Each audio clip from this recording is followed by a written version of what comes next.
Hello, I'm Jabari Mongoose, and this is my first Crystal Legacy Hardcore Nuzlocke challenge.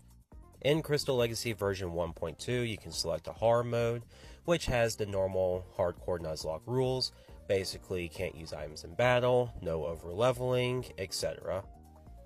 Starting off, I pick my female avatar, and I go by Ericat.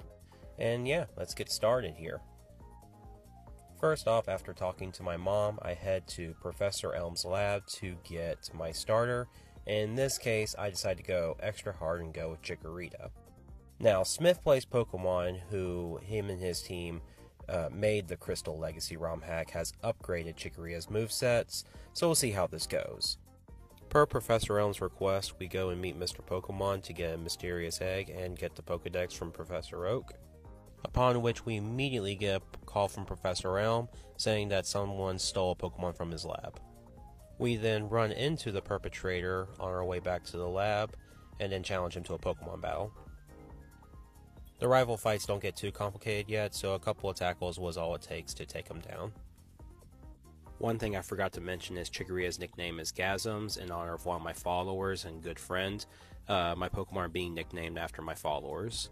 And then after getting back to Professor Elm's lab, police officer asked me for the perpetrator's name, and I named him Adam, a very, very close friend of mine. But he's going to be my rival in this. After giving Professor Elm the mysterious egg, he then tells us, why don't we take the Pokemon Gym Challenge? So before I go, I decide to be a good child and tell my mother where I'm going, and she's okay, as she will be spending all my money I give her anyway. Now that we got our Pokeballs, the Nuzlocke challenge officially begins. On Route 29, the first Pokemon we get is a Hoot-Hoot. And I decide to name him after a recent subscriber at the time, who's going to be Eric Confirmed. So I appreciate it, buddy.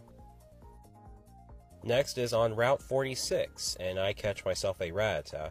This will actually be a big deal, because later on in Violet City, this will guarantee a Ghastly at the Bellsprout Tower, and I decided to nickname him Lawn Gnome.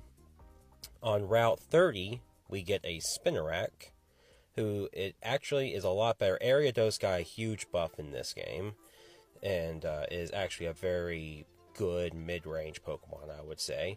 I nickname him DH. Next, we're going through the trainers of Route 30 and Route 31. Nothing too crazy here. There are some updates on Pokemon trainers. This is, of course, youngster Joey, so he has his trusty Rattata. And then right here on Route 31, we get our encounter here, and it is a Bellsprout. Victory Bell and the Bellsprout line got a huge buff in this game as well. They are much better Pokemon, and we catch it no problem, and I decided to nickname this one after a TikTok follower named Trey. Next, I decided to go into the Dark Cave, because you have chances to get Larvitar in here. Unfortunately, we don't get Larvitar, we get Zubat, which is also just fine. Crobat is still an amazing Pokemon in this game, and is one of the more powerful Pokemon you can get. I decided to name this one Peters.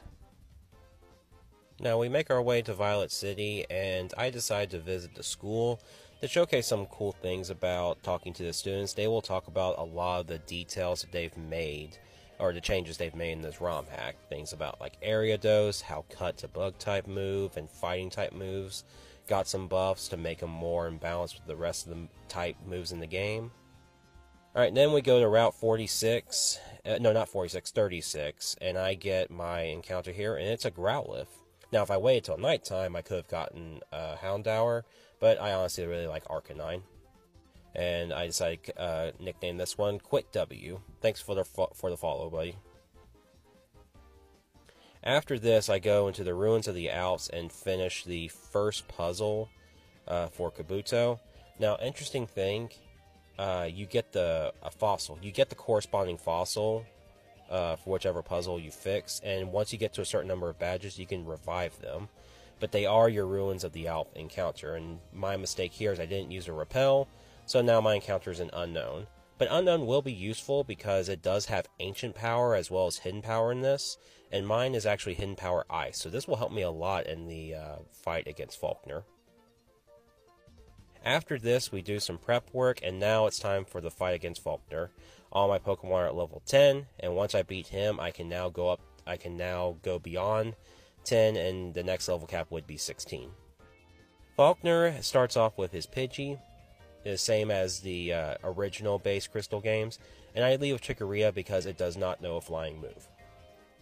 Right here, I go with Leech Seed to get some health and to start weakening it. My strategy here is to actually start off with Unknown, who I nicknamed it User, by the way.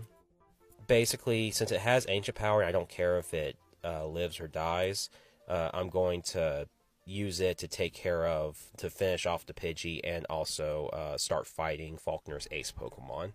So right here, Leech Seed is going to kill on this turn, so I hard switch into User. Doesn't take a lot of damage, and so now we are basically at full health to fight the Noctowl, which is his new ace in this. I go off with an Ancient Power, which does good damage, but knowing that it has a berry, I decided to see how much Hidden Power Ice will do, and my Unknown has more physical than special, so I really should just stick to using Ancient Power. But we both have our berries proc, and so at this point, a crit won't even kill me. So at this point, it's just, taking him out of Ancient Power, and that's the first badge. I hope people enjoyed the first part of this video. Part 2 will come out next Friday. Have a good one, guys. Hey guys, welcome to part 2 of my Pokemon Crystal Legacy Nuzlocke challenge. If you missed part 1, it's on my TikTok page, or you can go to my YouTube channel where I have a dedicated playlist to this series I'm doing. So let's get right into it. After I defeated Faulkner and got my first badge, I go back to the Pokemon Center and I meet with Professor's assistant to get the mysterious egg. The egg hatches into a Togepi, and we name him Daniel. So I don't know if I'm going to end up using Togepi all that much, but it is another normal flying type when it evolves. But I'm just going to keep using Eric Confirmed right now. The next thing I do is go to the Sprout Tower and take on the Sages. I decided to take on this one later because the level cap was 10. That was easy enough with just grinding a few levels, and this would help me grind a few extra before getting to Azalea Town, which the level cap is 16. The Sages this time are a lot tougher. They are more dedicated grass-type trainers, basically a pseudo-gym in my opinion. They'll use the obvious Bellsprout, but they'll also use Hoppips and Sunkern, so something I really like. And you get the HM Flash from that afterwards. I will maybe only use it once. And before I leave, I decided to get my encounter here, which is going to be Ghastly. So I already have a Rattata, which means I'm guaranteed to get this one, and Gengar is probably one of, if not the best Pokemon in this game. So I'm really excited to use this. I catch her, and I decide to name her Banan, after my wife, who Gengar is her favorite Pokemon, so hopefully I don't kill her. Next, it's time to move to Azalea Town, and on Route 32 I get my encounter, which is a Wooper. A Pokemon I really like. Clodsire is now one of my favorite Pokemon, but before that boy comes to existence, Quagsire was a lovable derpy guy. And with only one weakness being grass, I'm pretty confident that this guy will help out a lot. So we catch the Wooper, and I name her Abexel. Continuing with our encounters, I then go into the Union Cave, and we get ourselves a Geodude. This is a Pokemon I love, and honestly a lot of my games of just regular playing Pokemon, I end up having a Golem on my team. It's one of those Pokemon I don't really talk about, but I really like Golem, so I'm excited to have it. After catching the Geodude, we then name her E2SF, which actually has the number 2, but there's no number digits in the nickname, so yeah, this is what we're going with. And then next we go to the pitifully short Route 33, and we encounter Machop. So I'm really happy about this. I don't think I've ever used Machop in Generation 2, so this will be fun. And we're going to name him Fade. And realizing it now, I have 3 of the 4 Trade Evolution Pokemon, so let's see in the next episode we'll get Abra. Fingers crossed. I finally make it to Azalea Town. I talk with Kurt, who tells me about the Slowpokes being abused in the Slowpoke well, and then he goes after them. I quickly follow up behind Kurt, and I have to now take over clearing out Team Rocket from the well after he falls and hurts himself. The first guy we're going to fight here is the Hyuckster, or Team Rocket Edo is what he's called in this ROM hack. And he has a pretty solid team. He has Elekid, he has Magby, and he has Smoochum. And we're going to be encountering him throughout our adventure, so his team is only going to get tougher. Basically, it's pretty straightforward here. Like, I have Pokemon that have counters to each of his types. So basically, Chikorita is going to take care of the Elekid, Wooper is going to take care of the Magby, and then the Smoochum I actually put in Banan the Ghastly, which was pretty risky, but I think it worked out in the end. And then cool news, after taking out Edo, Gasms evolves into Bayleaf, so heck yeah. Before taking on the last Team Aqua Grunt, I get my encounter, and it's going to be a Slowpoke. Slowbro and Slowking are pretty powerful in this game. I think Slowbro is a little bit better. I catch him with no problem. The nickname I give him is Gamboa. Again, every single one of these nicknames for my Pokemon are after followers or subscribers to both my TikTok and my YouTube channel. So if you want me to use your name, just give me a follow or subscribe. I really appreciate it. So now it's time to take on the last Team Rocket Grunt. Game doesn't tell it yet, but this is actually Archer. His ace Pokemon is going to be a Houndour. So right here, he's going to lead off with a Coughing, and I lead off with Eric. And basically, we're going to take him out. This actually goes better than I expected. I go with some Hypnosis to get him to fall asleep, and I kill him with some Pecks. He does get a Smog off of me, but I don't get poisoned, I don't get punished. So, yeah, no, good job, Eric. His second Pokemon, Slowpoke, which he obviously attained while being here in the well, is really easy to take care of. All I do is switch right into Gasms, my Bayleaf, and we take him out with some Razor Leafs. His last Pokemon is Houndour, and this thing is a menace. Going into this fight, I was not prepared, just being honest here. The Houndour hits way harder than I expected. I mean, I start off with a Bexel, my Wooper, to get some Mud Slaps in. He takes an Ember pretty well, but he also has Bite. And, yeah, it's going to be scary. I do luck out here. I do avoid a Leer, and I'm able to get the accuracy drop, but it just didn't come in to help during this. He hits all of his attacks, and every single one of his attacks would either 2-hit KO or kill on a crit. So I really had to play around here. Basically, by the end of it, I ended up having to switch into all of my Pokemon until Gasms, who had to tank an Ember, was able to get the final kill. Really scary, but I am happy I was able to get through it, but my gosh, it was risky. With Team Rocket gone, it's now time to challenge Bugsy for the second gym badge, and his team has had a complete overhaul. I think Bugsy is honestly my favorite gym leader in this Crystal Legacy ROM hack. He's going to lead off with a Pineco, and that one is pretty straightforward. If you have a Quilava as your starter, I think this gym is still pretty much free. But right here I decided to go with Eric, my Hoot. Just a few Pecks is enough to get the knockout. Bugsy's second Pokemon is Lady Ann, and this was expected because it has Thunder Punch, which is why I led with Eric. Right here I go into Gasms, my Bayleaf, and this is because Lady Ann does not know a bug or a flying move, so Bayleaf is actually pretty safe here to set up a Leech Seed, and my plan is to slowly reduce its health to a range where I can switch into Unknown and hopefully be able to knock out the Lady Ann and really cripple the Scyther with an Ancient Power. We unfortunately get into some bad luck here as Lady Ann goes for a Supersonic and confuses my Unknown. Fortunately, Lady Ann does not die. That's actually really important. So right here, I'm going to switch into Banan, my Ghastly.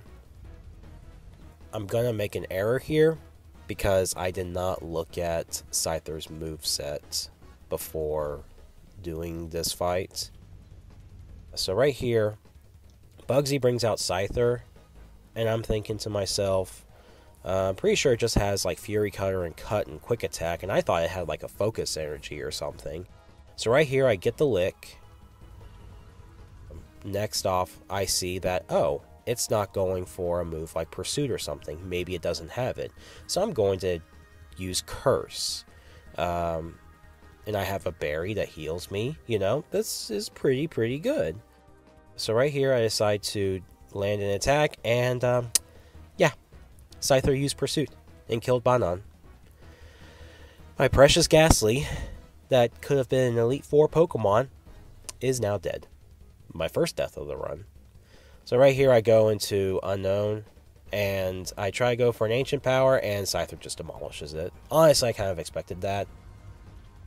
Unknown was the Pokemon I was planning on losing, or if I did, it wouldn't be that big of a deal. So right here I go into Quit W, my Growlithe, who is just able to finish this off with some Embers.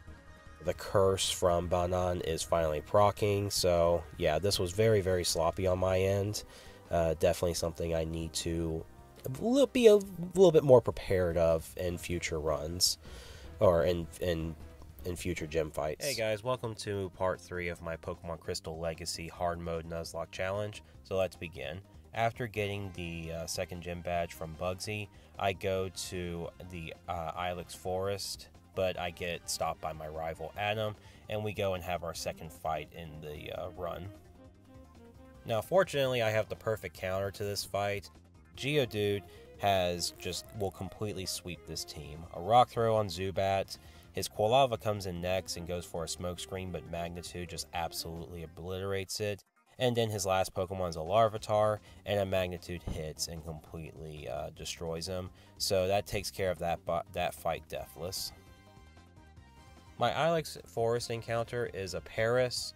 Not really too much of a fan of it. I think it just has too many weaknesses. But, you know, the ability to have Spore, a 100% accurate sleep move, is good or appealing. So we catch it, and I name her John. After finding the Cut Master's missing Farfetch, he gives us the HM for Cut, which in this game, it is basically a Bug-type Razor Leaf, and it's a lot more powerful than in the normal games. Going further into the forest, I find a dude that gives me the TM for Headbutt, and I decide to use this to go back to Azalea Town to get my encounter there. Which my encounter is going to be a Spearow. Now, I actually like Spearow a lot, so I'm okay with this, and it's a backup normal flying type to both Eric Confirmed and my Togepi, but I would have liked a Heracross or something, but you know, it's okay. It's asleep too because it's nighttime, so it makes this easy to catch, and I nickname him Mastark. And then finally, just before leaving the forest, I do get Eric confirmed to level 20, which learns Psybeam and evolves into Noctowl. So, really cool stuff. I really like the buffs they gave Noctowl in this game, and I'm excited to keep using it. Now going into Route 34 just before Goldenrod City, I decided to make my encounter be the egg that the daycare people give you, and I hatch a Smoochum, which I'm okay with this. This gives me ideas for Pokemon to use towards the end game, especially since there's Poison types and Dragon types in the Elite Four and Champion fights. So I had one more trainer to fight before hitting Goldenrod City, and it's against Camper Todd. In this game, he has an Azumarill, and unfortunately, I don't know if I was just not really paying attention or I was just too overconfident in Fade landing a crit with its Karate Chops. But basically, I take very unnecessary risks against his Azumarill's rollout, especially after using a Defense Curl first. So as you see here, Fade is getting some solid hits in, but he was just shy on the kill without hitting a crit, and basically I was just rolling for it to crit, and I shouldn't have done that. Basically, YouTube's had to take a level 4 rollout, and then I had to switch into Noctowl to be a sack so that Gasms can come in and get the kill. My reason for sacrificing Noctowl was because I have 2 normal flying types in the box, so it seemed like it made the most sense at the time. Rest in peace, buddy. After beating up all the nerds in the basement and all the gym trainers in Whitney's gym, I basically do some last minute level grinding to get my Pokemon to levels to evolve and prep them for the upcoming gym fight. The important results of my level grinding is that DH, Abexel, and Lawn Gnome evolve into Ariados, Quagsire, and Raticate respectively. Alright, so with all my level grinding and my Pokemon are at the level cap of 21, here's how this fight goes. Whitney leads off with her Clefairy, and I lead with DH, my Ariados, who obliterates it with its Twin Needle, and it baits in the Miltank. So right here, DH is to bait the rollouts and just to do as much damage with Twin Needle as it can. So now that Miltank has started rolling out, I go into Abexel, my Quagsire, and right here we are just going for Mud Slaps. Basically, the rollout, I'm not expecting it to do much damage, and I expect it to miss, which it does. So right here we are just, putting on the pressure, doing as much damage as possible. But after getting -6 in accuracy on Miltank, I then switch into Gasms, who's able to dodge some attracts and get a Leech Seed on. Again, I'm just trying to put as much of a timer on Miltank as possible, and I set up a Reflect, and this allows me to get Fade in without worrying too much from moves like Stomp and Rollout. And right here, it's just not hitting its attracts or its stomps, and Fade is able to get the knockout after a few Karate Chops. He learned from my mistakes against the Azumarill and is able to crit its Karate Chop. This leads Litany's last Pokemon, Teddiursa, to come in, and just one more Karate Chop just secures the knockout, and we get our third badge, Deathless. So, hope people enjoyed this. Look forward to Part 4. Hey guys, welcome to Part 4 of my Pokemon Crystal Legacy Hard Mode Nuzlocke Challenge. Let's begin. So after defeating Whitney, I go to the flower shop to get the squirt bottle so I can encounter the Sudowoodo. So I go to, this is route 45 or 46, but anyway, this is a legit encounter. I encounter a Snubbull, which is cool. I used Gramble once in an old Crystal version, but this was like years ago. So I'm excited to have a shot to use it again. And I made the mistake of calling him Mastark, which if you remember last episode I named a Sleeping Spearow. I do catch this later on, and I changed the nickname. After catching Snubbull, I then go and talk to the younger sister of the flower shop owner, and then I encounter the Sudowoodo. So I cannot catch the Sudowoodo. I already got my encounter on this route early, because you can choose to get, there's the grass patch next to Violet City, and that's part of this route. So I caught Growlithe here already. So right here, I'm just going to have to knock out the Sudowoodo. I'm not counting static encounters as separate encounters. After taking care of Sudowoodo, I decide to backtrack to the national park and get my encounter there, and I get a Psyduck. After catching him, I decide to name him User, which represents any profile I've seen that has followed me that has User and then several numbers after it. On the route above Sudowoodo, I believe this is route 37 or 47. I'll type a correction on the screen. I get my next encounter, and it's a Stantler. After tossing a few Pokeballs, I finally catch him, and I decide to call him Eric Confirmed because, Eric as a Noctowl is dead, so now he is reincarnated as a Stantler. So hopefully I don't screw this up with you this time, buddy. Okay, so one last encounter before I fight my rival. I made it to Ecruteak City, and I go into the Burn Tower, and I encounter Slugma, which has been added into this. Fun fact, Misdreavus is also in this area too, which I think is perfect. I catch him with no problem. Also, they reduce the level that this Pokemon evolves, like Spinarak, and so Slugma evolves into Magcargo at level 27 in this game, which I think works to the fact on how early you get it in this ROM hack. And I nickname him Gary. That's not a follower. I'm at this point recording. I ran out of followers to use as nicknames, so I'm using just nicknames I think of. Okay, so now we meet with Adam, and this is rival fight number 3. Definitely a lot tougher this time around. He has some Pokemon that his Zubat has evolved into Golbat, which Golbat and Crobat are annoying in this game. But he leads with Larvitar, and Gasms takes him out with a Mega Drain with no problem, and then he brings out the annoying Golbat. Right here, I go into Youtooth to take care of him. He does have the Confuse Ray and whatnot, but I believe I put a Bitter Berry on it. If not, I definitely should have. The one cool thing you're going to see that the AI do here in just a minute is you see, well, Rock Throw unfortunately misses, but he withdraws. So right here, it hard switch into Weeping Bell, which I just go into DH, and DH takes care of it with no problem whatsoever. So right here, I opt to switch into Lawn Gnome, who unfortunately gets confused. This is why I don't like Golbats. But I decide to stay in and roll the dice, and I don't get punished. So I was able to get a quick attack in and get the knockout. And so then his last Pokemon is Quilava. I go into a Bexel, and it takes a few turns because Quilava knows Dig, but I was able to punish with a Magnitude, and we get the knockout. So very solid rival fight.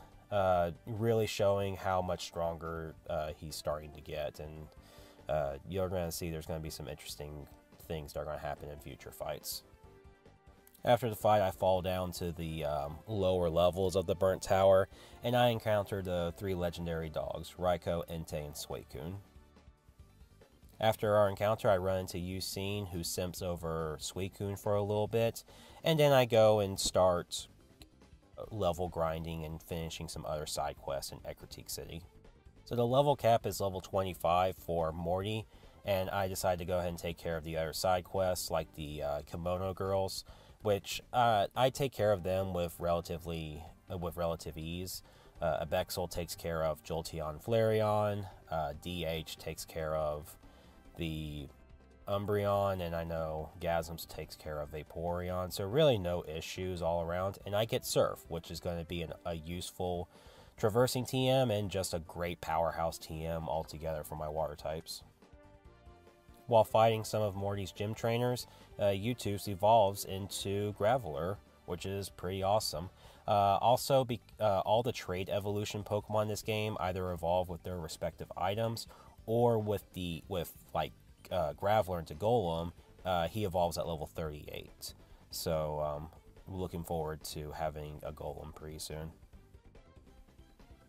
To finish up my level grinding, I do decide to go ahead and get my encounter on Route 38, and it's going to be a Tauros. I catch him with very little issue, and I name him Red Bull. Alright, so now it's time for badge number 4 against Morty. So right here, he leads with Haunter, and I go with Quit W my Growlithe. Basically, I'm just going to go ahead and attack with Bites. And fortunately, Haunter goes for Curse, so I'm able to basically get a one-shot. Now, his next Pokemon is a Stantler, which I think is a perfect addition to his team. I go and switch into Fade, and I evade the Hypnosis. Next turn, the Stantler goes for a Leer, and I go for a Karate Chop. Now, right here, I should have swapped, because Stantler goes for a Swift, and a crit would have killed me. But, fortunately, I don't get punished, and another Karate Chop gets the knockout. Next, he brings out his other new addition to the team, which I don't know why it wasn't part of his original Ghost team, is Misdreavus. And right here, I go back into Growlithe to get a few bites in. But a Shadow Ball does a lot of damage, and I don't want to go into Lawn Gnome yet, because Lawn Gnome is my answer for Gengar. So right here, I go into DH, who actually takes a Shadow Ball pretty well. He can live a crit, I believe. Actually, no. I go for a Leech Life in hopes of regaining enough. But if he goes for another Shadow Ball, I would have died. So, a little sloppy on here, but, it's fine. So, with the Misdreavus just going for a Side Wave, I decided to go for Twin Needle here. I think at this point I was thinking if DH ends up dying, it's not a major loss. It was just kind of one of those things where I didn't want to risk any Pokemon that I really needed for future gym challenges. Fortunately, the Misdreavus is just using moves like Perish Song and Psywave, and yeah, I was able to get a few more Twin Needles in and get the knockout. This leads to Mori bringing out his last Pokemon, Gengar, and basically this is just a win here because I'm going to switch into Lawn Gnome, who I actually pre-poisoned before the fight, With Lawn Gnome Poison, Gengar cannot put it to sleep with Hypnosis, and that means Gengar can't hit it with Dream Eater, and his other attacking move is Shadow Ball, which Lawn Gnome is immune to. So basically, it is just getting a few pursuits in while all it can do is just stare at me menacingly with Mean Look, and we get our badge. So yeah, I was really prepared in the beginning. In the end, it was the middle with the Stantler and the Misdreavus I needed to play a little bit more carefully around. But, you know, a win is a win, so I hope people enjoyed this, and look forward to episode 5. Hey guys, welcome to part 5 of my Pokemon Crystal Legacy Hard Mode Nuzlocke Challenge. So let's begin. After defeating Morty and getting my 4th badge, the region's opened up a little bit, so I decided to backtrack down to Goldenrod City to talk with Bill to get my free Eevee. I purposely withheld getting Pokemon from the game corner because Eevee has more flexibility in what type of Pokemon I can evolve it into. So after receiving Eevee, I decided to nickname it Banan, since my wife, I got her killed as a Ghastly, and I figured we can go ahead and reincarnate her as an Eevee. I think she'd appreciate that. My next encounter is at Ecruteak City, and I decided to surf because basically right here it's a guaranteed encounter for me for either a Poliwag or a Poliwhirl, and I get the Poliwag. Yeah, this is pretty straightforward. I catch it, and I decide to nickname it Swirls. Next, it's time for me to move over to Route 38, and I decided to go to the Milk Tank Farm and to take care of their sick Miltank. And I've been stocking up on berries, so I was able to get enough for it to feel better. So now I can get some Moo Moo milk once a day. So yeah, that's pretty cool. I always like looking for cheap alternatives to healing items. Before I step foot into Olivine City, I decided to go ahead and get my encounter on Route 38, and it's a Magnemite. I really like this Pokemon. The Electric typing is much needed for my team right now. The Steel typing is awesome for defensive purposes. Catch this Pokemon with no problem, and I name him Three Pools. After making it to Olivine City, Adam decides to show up and tell me that the gym leader is not at home right now, and that she's taking care of a sick Pokemon at the lighthouse. He also brings up how I can choose between fighting Price and Chuck, which in Crystal Legacy, the gym leaders scale based on how many badges you have, which is really cool. I'm still going for Chuck first. Now it's time for me to get my encounter on Route 40, and it's going to be a Tentacool. I love the Tentacool line, and I've grown to appreciate them so much in Nuzlocke challenges. I end up using them quite often, and the water poison typing is just amazing, and I like how they're relatively fast, special defensive, special attacking mons. So this is, I love it. I love Tentacruel. After catching him, I decide to nickname him my usual nickname for Tentacruels, which is Jelly Belly. Next, I decided to do my fishing encounter in Olivine City, specifically in the harbor. So catching Tentacool on 40 meant I was either guaranteed a Chinchou or a Shelter in the Olivine Harbor, and I got the one I wanted, which is Chinchou. Again, I want more electric types on the team, and the Lantern is a freaking awesome Pokemon, and I'm so happy to be able to use it. I catch him with little difficulty, and I name him Beacon. So I make it to the top of the lighthouse no problems, otherwise I would show like any battles I struggled with. Jasmine tells me about the sick Ampharos and can't light the lighthouse, so now we're going to go to Sea and Wood City to get some medicine. But before we get to Sea and Wood City, I get my Route 41 encounter, and it's going to be a Mantine, which, you know, not going to use it immediately because I already have a Gyarados, but another water flying type in the PC would be nice. If I didn't forget to stock up on Pokeballs, which then I ran out, and so I just decided to kill it for XP. Oh well, it happens. Alright, now I'm here at Sea and Wood City, and I go talk to the medicine guy, and yeah, get the secret medicine. The other reason I decided to go to him first is that he also sells the element stones. So after talking to him and going back into his shop, I got a Firestone for Quit W. My Growlithe. And then after that, I went to back to the Slowpoke well, like off screen, and I got my King's Rock. So now I'm deciding to go ahead and, instead of waiting for a Slowbro, I figured go ahead and get a Slowking so I have a fully evolved Psychic Pokemon for Chuck coming up. And which is cool. I've actually never used Slowking before, so this is exciting. Next is my last encounter for today, and my CN Wood City encounter is going to be a Krabby. I didn't want to Rock Smash for Shuckles or anything, and plus I like Krabby. I like stocking up on water types at this point. But I overestimated Krabby's special bulk, and I killed it with a Surf. Again, it happens. With all the side stuff taken care of, it's now to start leveling up and grinding, getting ready for Chuck. I encounter a Suicune on CN Wood City, and that triggers my fight with Ucine, who has, I would say, a pretty good upgrade in Crystal Legacy. In the OG Crystal, I know like his ace was like an Electrode with Thunder, and in this game he has a Politoed, which has moves like Hypnosis and Ice Beam, a real step up in my opinion. And Lantern is able to take care of him with no problem. After this, his next Pokemon is a Hypno, which is pretty cool. I believe he had Drowsy in the original Crystal version, but Beacon he's perfectly healthy. I go for some Surfs, and this gets the knockout on the Hypno, and again, they're just not hitting their Hypnosis. Beacon is just, he's not tired today, and you know, I respect the grind, buddy.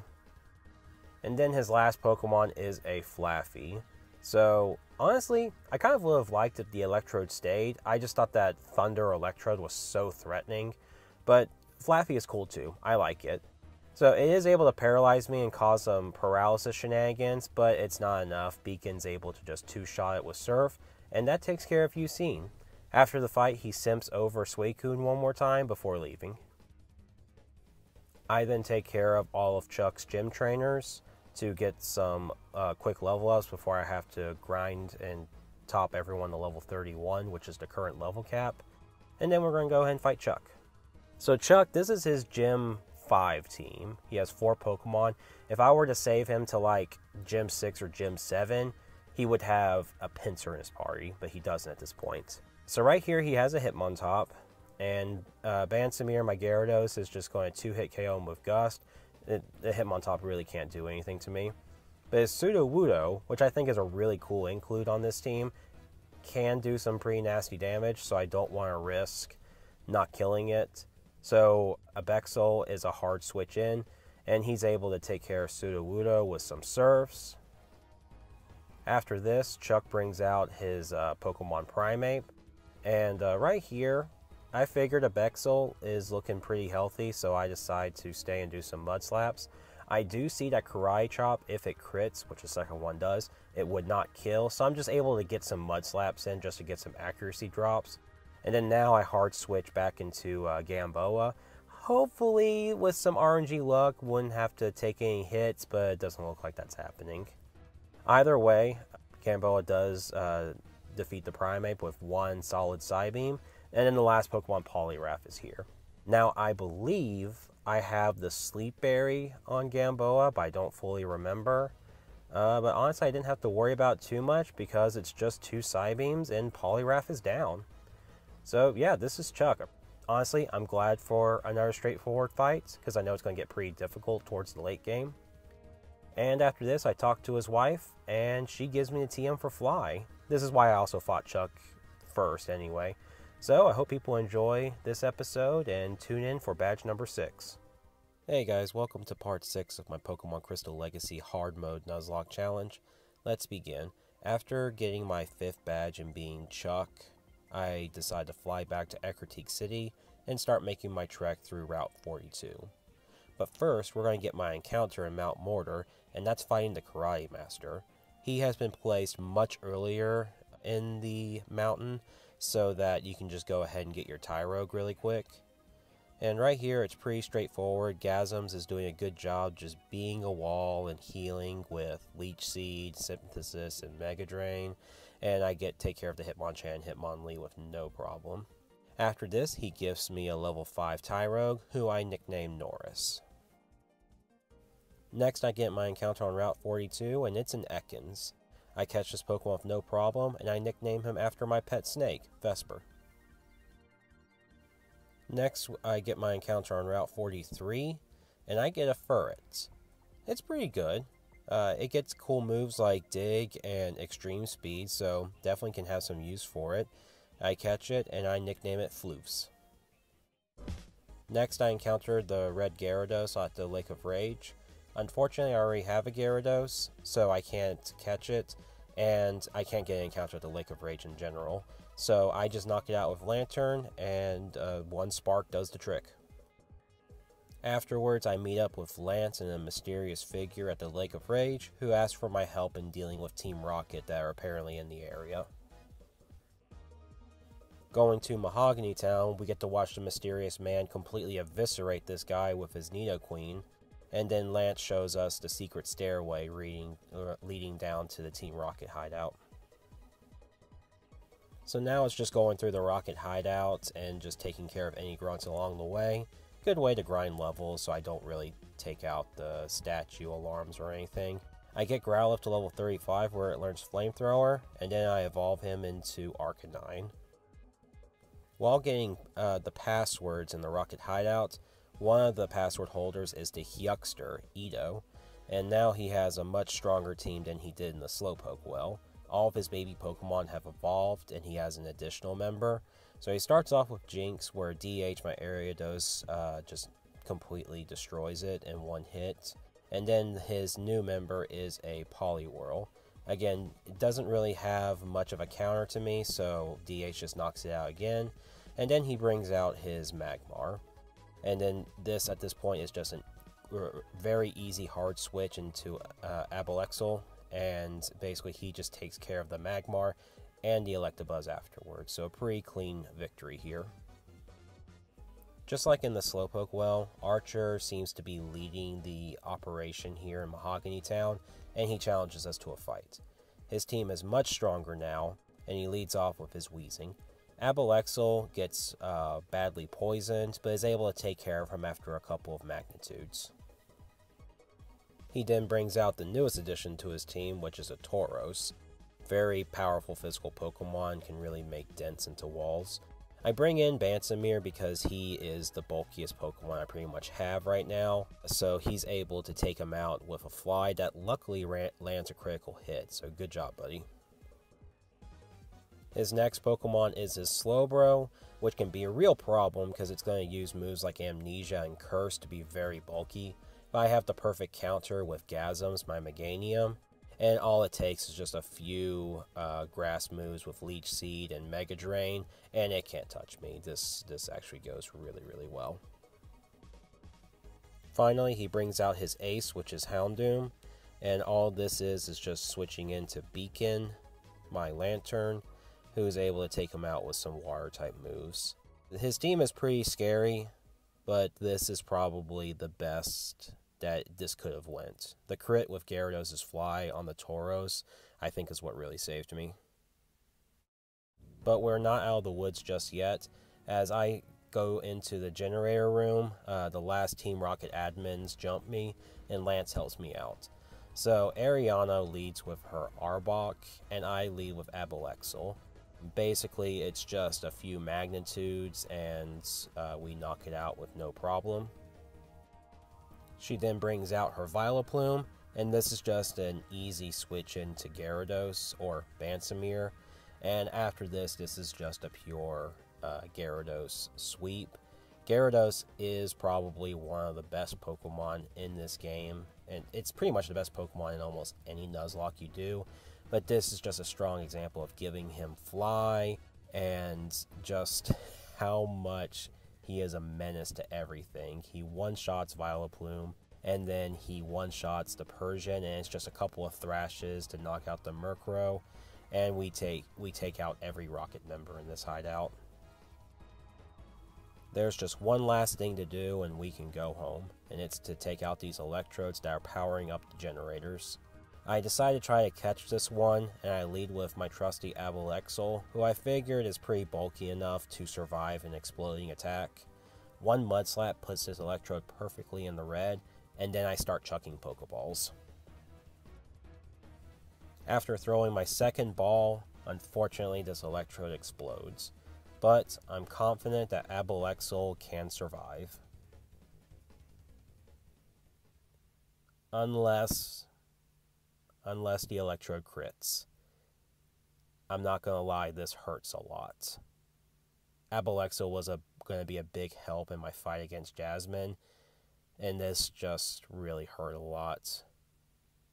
Like, Lance's words, sorry Lance, you're not getting through to me. Thank you for all you did, Abalexal. R.I.P. buddy. With a death, though, Abalexal would still want us to keep going, so now we take on Price. The level cap for Gym 6 I think is technically 36, but Price's Ace Piloswine is 35, so that's what I'm going with. He leads with his Cloyster, and Beacon just absolutely demolishes it with a Thunderbolt. Cloyster has really, really bad special defense. His next Pokemon is a Sneasel, and I take this opportunity to switch into Fade, my Machoke. But before Fade can get the knockout, Price does a hard switch into Jinx. And I go with the Karate Chop, which unfortunately just barely misses on the knockout. That would have been huge. I decide to hard switch into Gamboa, the Slowking, who is able to pretty much tank any move this Jinx does.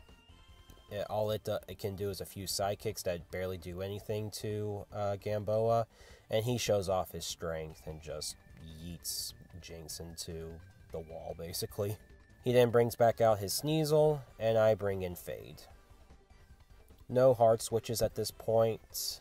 Fade easily takes an Ice Punch and gets the knockout with a Karate Chop. His next Pokemon is a Dugong. This Dugong can do some shenanigans with like Rest and Snore, so it can be very bulky. But because it had Surf, I didn't feel confident Fade could live on a crit, so I hard switch into Beacon, who pretty much just resists everything this Dugong does. I go for a Thunderbolt, which just barely misses on the knockout, and before I can finish with the KO, he hard switches into his Piloswine. And even though Beacon could probably knock it out, I didn't want to chance it again, so I go into Bansamir, who's able to be immune to ground-type moves, and is able to destroy his Piloswine after a couple of surfs. All that's left is Price's Dugong, and I hard switch into Gamboa here. Mainly, I didn't want to switch into Beacon on like an Aurora Beam or something, which honestly, looking back into it, I probably could have resisted it just fine. I was just being like overly protective or whatever. But basically, I just get over it after realizing Gamboa is not going to get the knockout. And eventually I switch right into Beacon, who eventually finished off this Dugong with the Thunderbolt, and we get our 6th badge. While the loss of Abalexal was really rough, something happened that I just had to show off. I was grinding for levels in preparation for Jasmine, and I encounter a full odds shiny Stantler on the same exact route that I encountered my other Stantler, the normal one. So I decide to do a shiny clause and basically replace Eric Confirmed, the normal Stantler, and get a new shinier version of Eric Confirmed. This I thought was really cool, and it at least brightened up my spirits after losing Abalexal at Team Rocket Hideout. I hope people enjoyed this episode and tune in for part 7 where we take on Jasmine. Hey guys, welcome to part 7 of my Pokemon Crystal Legacy Hard Mode Nuzlocke Challenge. We got a huge battle-centric episode today, so I hope you enjoy. After taking care of Price and getting our 6th badge, I decided to go ahead and back to Olivine City to challenge Jasmine for my 7th badge. We give her the secret medicine so that Amphi feels better and she can go back to the gym. Going back to her gym, she accepts our challenge. The level cap for badge 7 is 38, and she has a very, very cool steel type team. A humongous step up from her original crystal team. So she starts off with Skarmory, and I lead with Beacon, my Lantern, and Beacon is able to get the one shot with a Thunderbolt. She then brings out her Magneton, who is able to use moves like Rain Dance and Thunder So right here, I hard switch into Utus, my Golem. As I go on the offensive with Magnitude, she hard switches into her Scizor. Seeing this, I decide to hard switch into Quit W the Arcanine, and the AI immediately hard switches into her Corsola. I really don't want Quit W to stay in, so I hard switch again into Gasms my Meganium. Fortunately, the AI doesn't switch again, and instead goes to set up the Rain Dance again. This allows me to one-shot the Corsola with a Giga Drain. This causes her to bring back her Scizor, and even though the rain is up, all this takes is for me to hard switch back into Quit W the Arcanine and get the one shot with the with a flamethrower. Again, the rain's up, but Scizor is ×4 weak to fire, so it's going to take a lot more than that to stop this. In response, she brings back her Magneton, and what I do is I bring in Utus the Golem, and we just get the one shot with a Magnitude.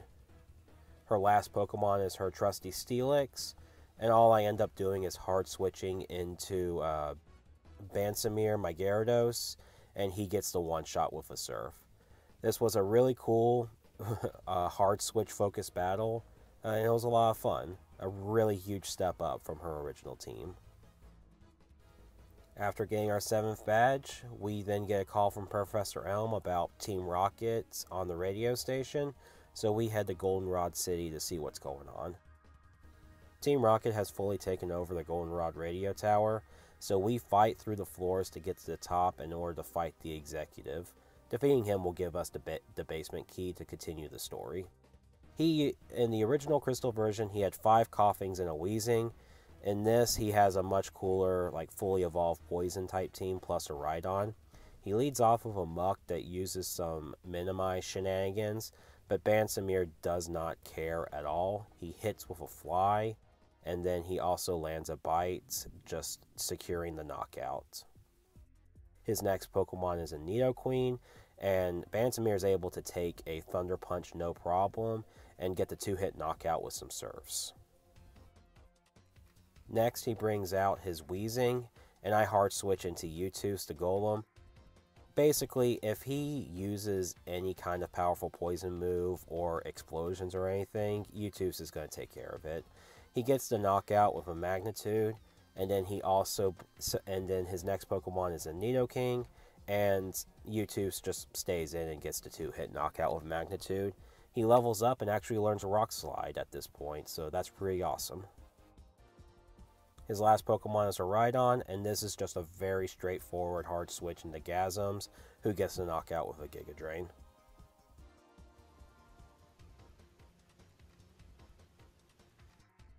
We head down to the basement, but we get interrupted by Adam, who challenges us to a fight. He leads off with Pupitar, and I just lead with Gasms, and he gets a knockout with a Giga Drain. I think I've seen this before somewhere. I don't know where.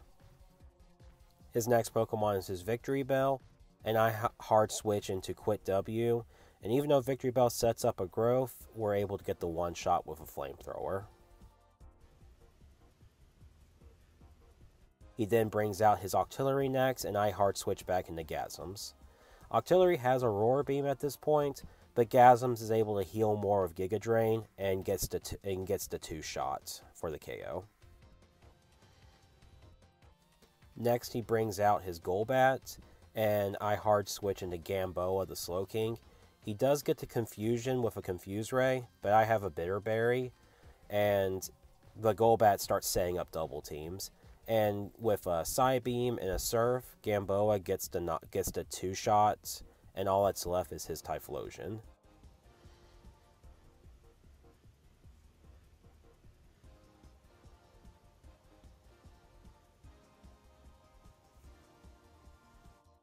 And Gamboa gets paralyzed by a Thunder Punch, but is able to land a Surf, and then I hard switch into Utus the Golem, who secures the knockout with a Magnitude.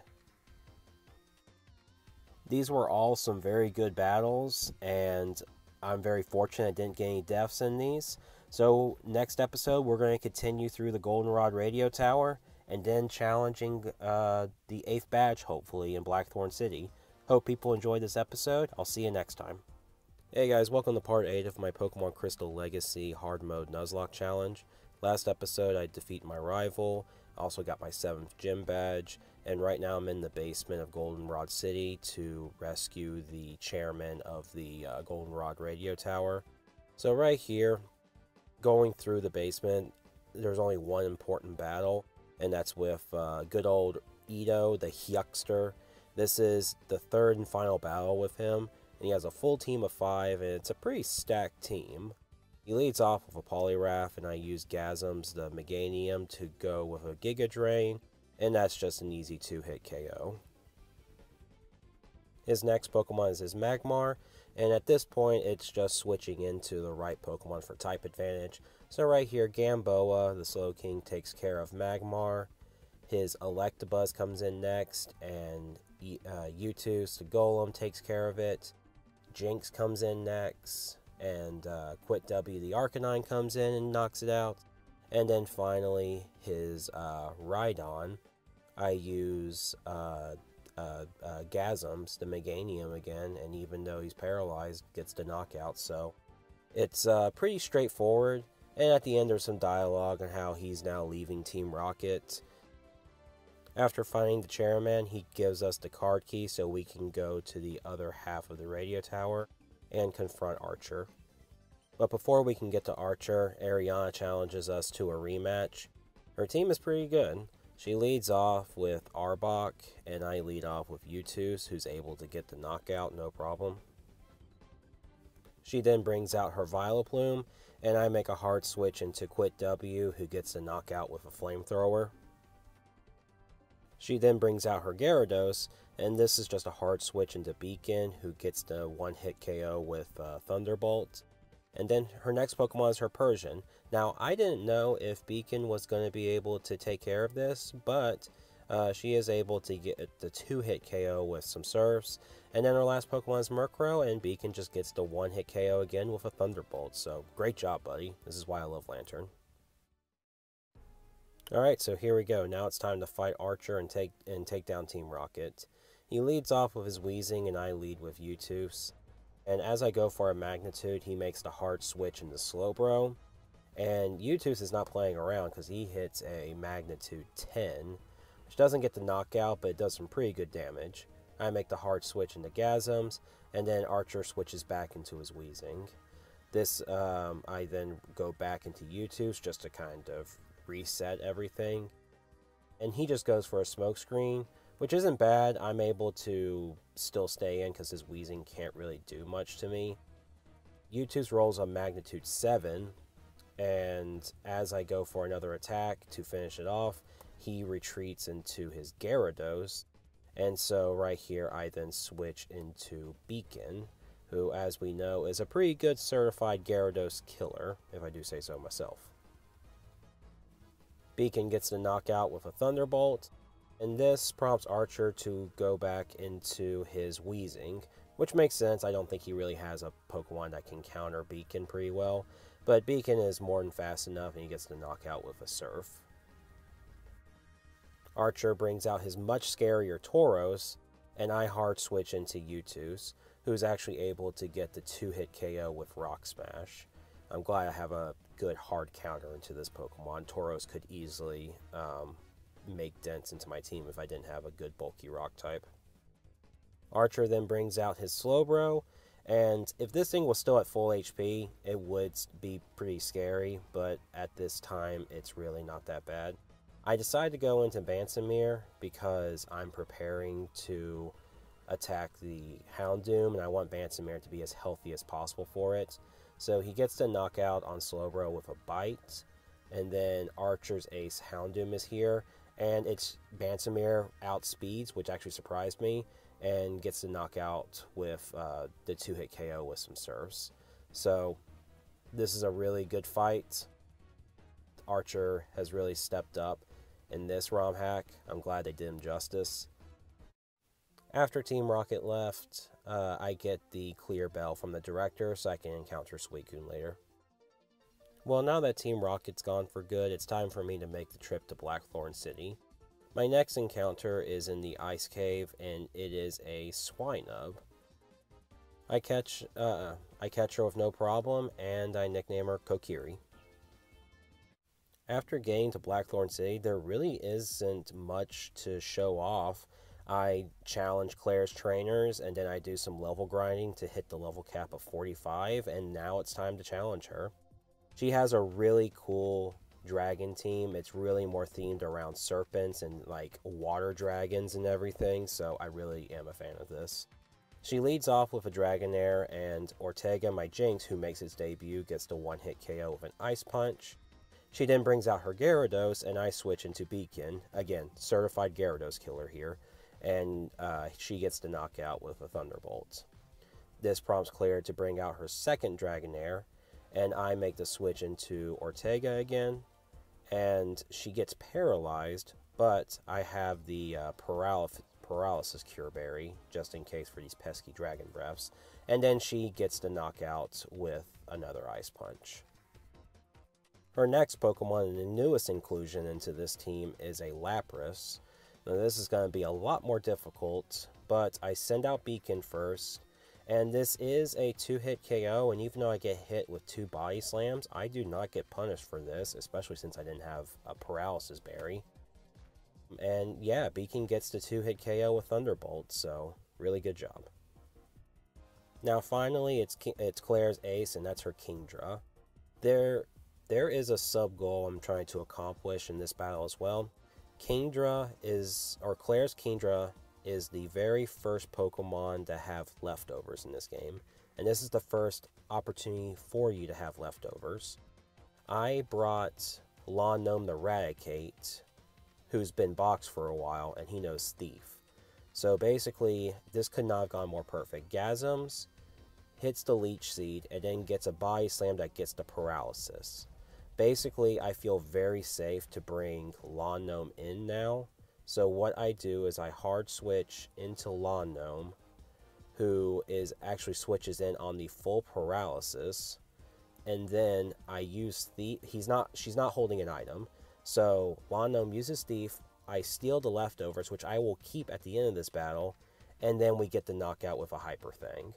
So I was really happy to see this go so smoothly, and to not just being Claire deathless, but also getting her leftovers. So now I can put leftovers on some of my more bulkier mons. She is not happy with this defeat, and decides to send me to the Dragon Den to take a test.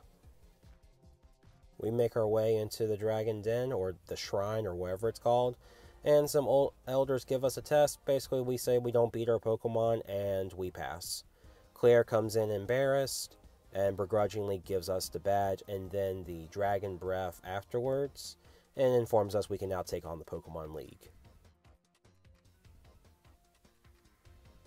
But before I can leave the Dragon Den, I go back into the Shrine to get my free Extreme Speed Dratini. This is a good power in the PC, a very good Pokemon to have, and I nickname her Benji.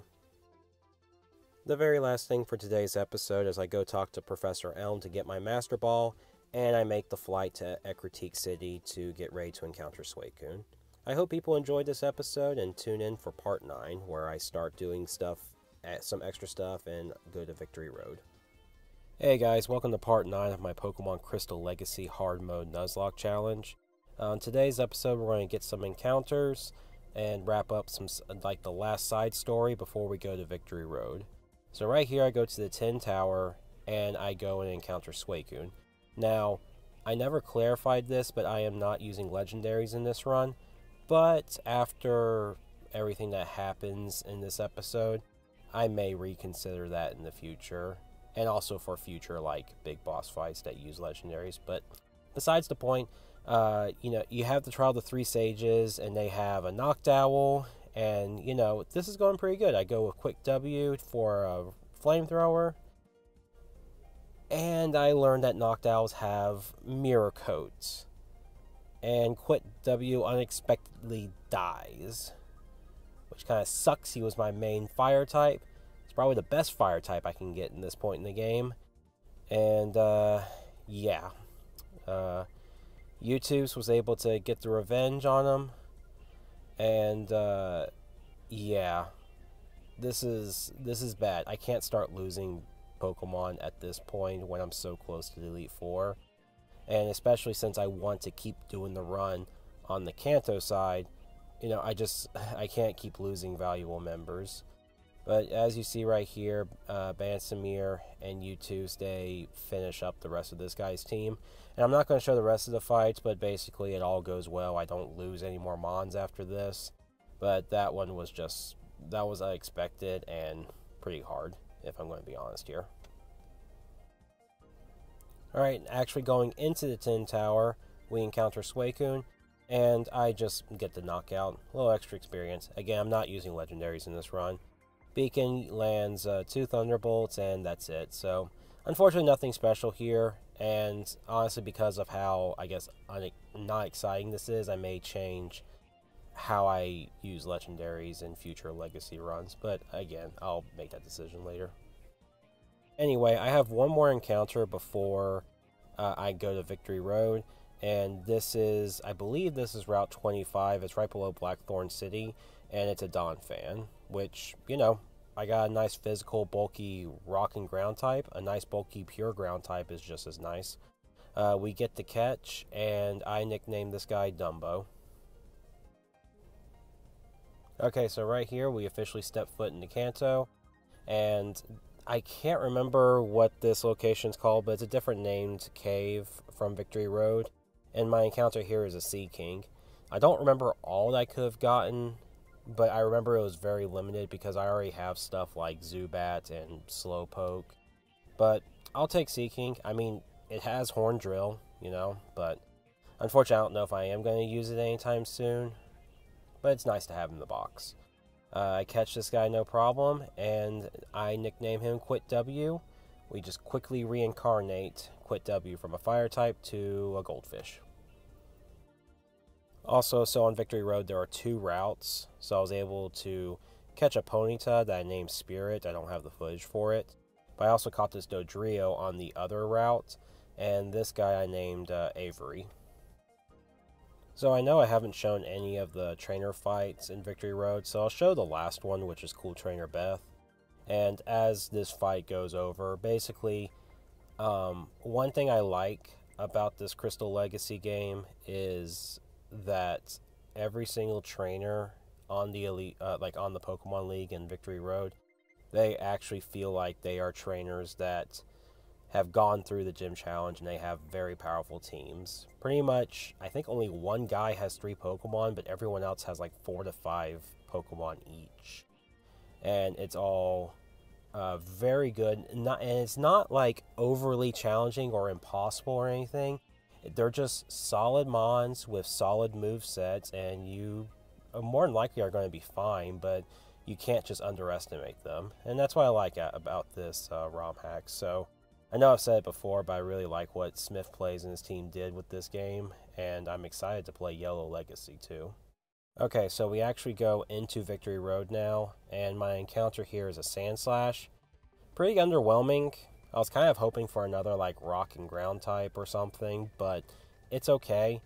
It's like a backup to my Donphan, who's kind of a backup to Golem or whatever. I don't know. But I catch this guy relatively easily, and I nickname her Amy. Okay, so there's one last big fight before going into the Pokemon League, and it's against my rival Adam. And this right here is actually really cool. As he starts talking to us, he talks about how he understands his fight with Lance, and that he loves his Pokemon and everything. And in the dialogue itself, it says that his Pupitar, who is not at level 55 yet, is evolving and evolved into Tyranitar. So, and he also explains that there are cases that some Pokemon can evolve in early stages, and which alludes to why Lance could have, you know, 2 to 3 Dragonites at such a low level. But it's so cool, and I like this little detail, and it made me really excited for this fight, knowing that instead of expecting an easy Pupitar that Gasms can take care of, it's a fully fledged Tyranitar. But anyway, going into this fight, he leads off with his Ursaring, which is like the final member of his team, and I go into Utus. Utus is able to get the 2-shot with Earthquakes, and Ursaring is not really able to do much to me. His next Pokemon is Octillery. And so right here, I go into Gasms, who was able to knock out Octillery before, and I expect the same thing again. Octillery goes for a Surf that does nothing, and I outspeed and go for a Giga Drain that the next turn will easily get the kill. I just barely missed out on it. Octillery uses an Ice Beam. Now right here, I noticed that a non-crit Gasms would still survive.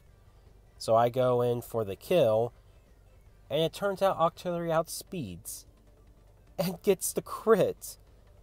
Apparently this Octillery has a Quick Claw, which I never knew that.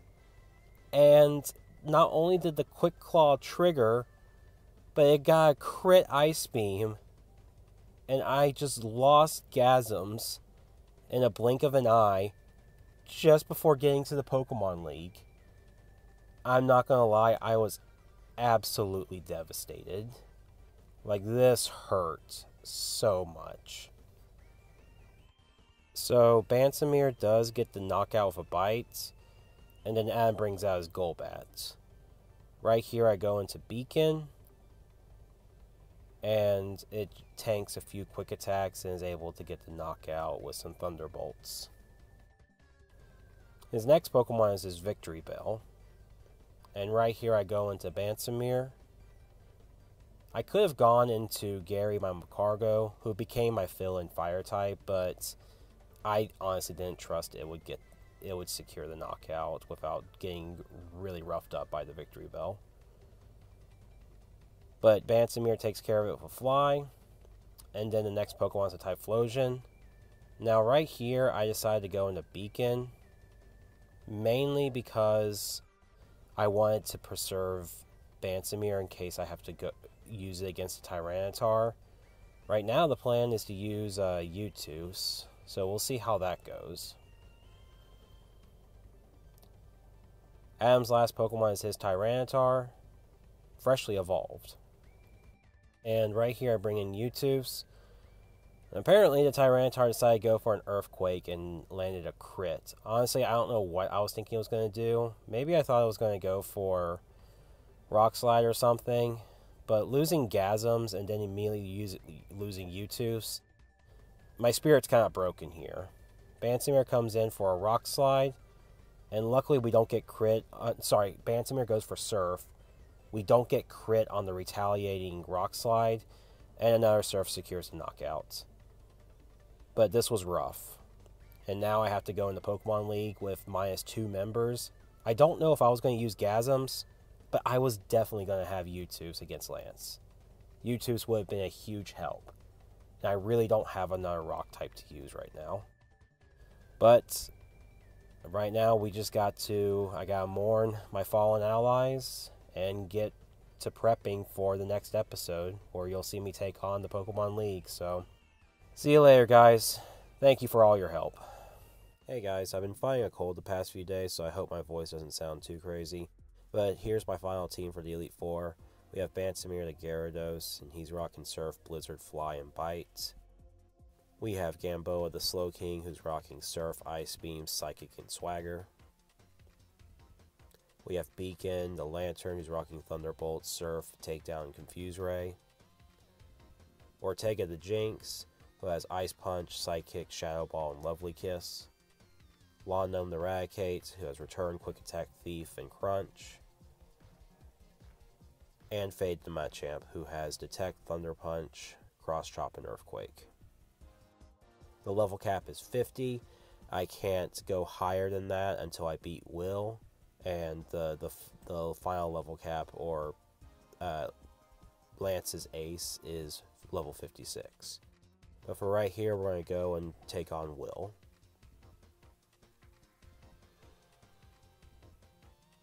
Will leads off with his Girafarig, and I lead off with Bansamir. Basically, I'm wanting to get some bites in, hoping to get a flinch, but unfortunately that does not happen. But the Girafarig just sets up an agility. I get hit with a Psychic, but Gyarados is a good specialty bulky mon, and so it doesn't do too much damage. His next Pokemon is Slowking, and I just opt to stay in and keep going for some bites. My goal for this first one is to have Bansamir take most of, if not all, the kills, just to see what happens, especially since he has the leftovers. Right here we're also outspeeding. Again, this is also because of like the, I forget what they call in Gen 2, but it's basically like EVs. You know, with our stats for using these Pokemon throughout the game, they're a lot better than just the normal standard Pokemon that trainers use. He brings out Slowbro, who lands a crit, so that's a little dicey. And what I opt to do is go into Beacon because this Slowbro has a Quick Claw, and I want to be careful considering what happened the last time I let Quick Claw Pokemon stay in. But Beacon takes care of the Slowbro with a Thunderbolt, and I opt to stay in on his ace Xatu. He does land a Psychic and he gets a special defense drop, but we get the one-hit KO with Thunderbolt, and that takes care of Will. So right here, if I had, like, I guess rare candies or something, I could level up my Pokemon now to what I assume is the level cap is 56, but either way, I get everyone healed up, and then it's time to fight Koga. Koga is significantly harder in this game than in the previous, in the original Crystal version. His Crobat is probably one of the hardest, just straight out Pokemon you fight in the game at all. Lance's Dragonites are probably up there as the next hardest one, but this Crobat is a menace. So Bansamir gets the one-hit KO with Fly on his Ariados, and then he brings out his Quillfish next. I switch into Beacon, who takes a Sludge Bomb, but he does get poisoned. Fortunately, I did have a Miracle Berry attached. So right here, this Quillfish is trying to protect, but obviously if I was still poisoned, this would be rough. But basically, Thunderbolt just barely misses on the one-shot. I get hit by another Sludge Bomb, and a crit would have killed me. Yeah. But I don't think I really could have done much to change that. He brings out his Venomoth next, and I go into Gyarados, who takes a Sludge Bomb pretty well. And again, I gave him the leftovers. Gyarados with Fly and leftovers is absolutely busted, and I'm going to take full advantage of that. So Bansamir gets the knockout. And then his next Pokemon is going to be his Muck, who I really do not like this Pokemon, even in the original Crystal version. No matter what version, this Muck is always a pain in the butt. So I bring in Lawn Gnome, and basically Lawn Gnome has no items because this thing has leftovers, and just like against Claire, I plan to steal it.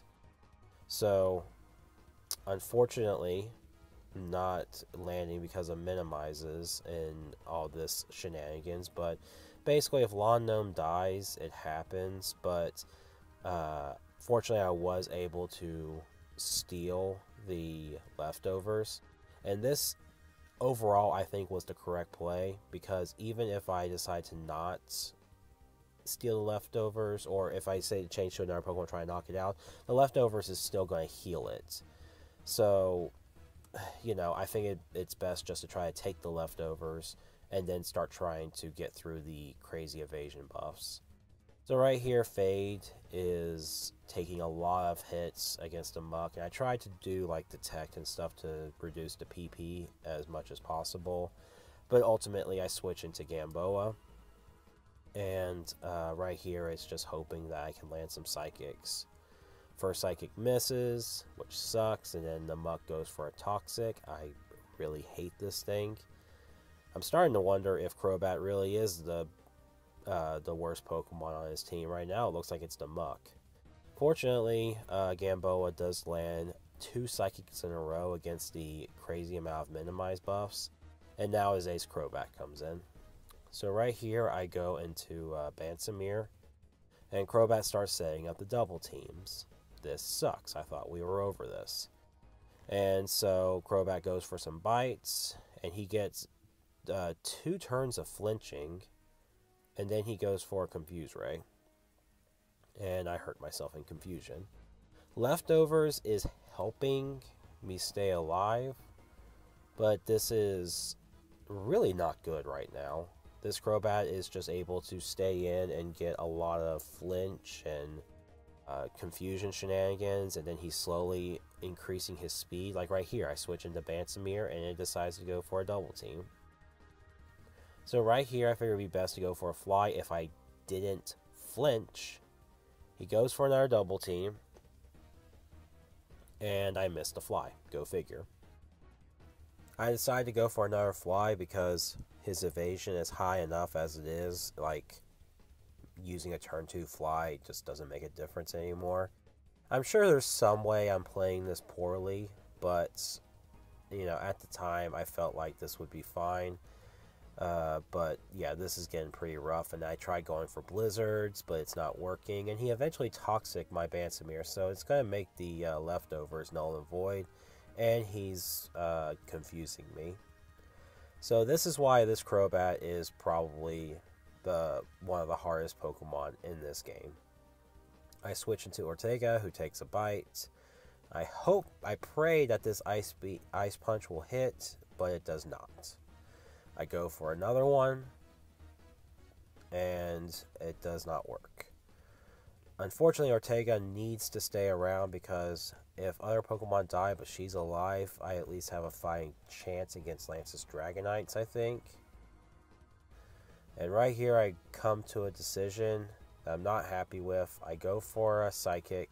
My Quick Claw procced, but I didn't hit. And I lost Gamboa.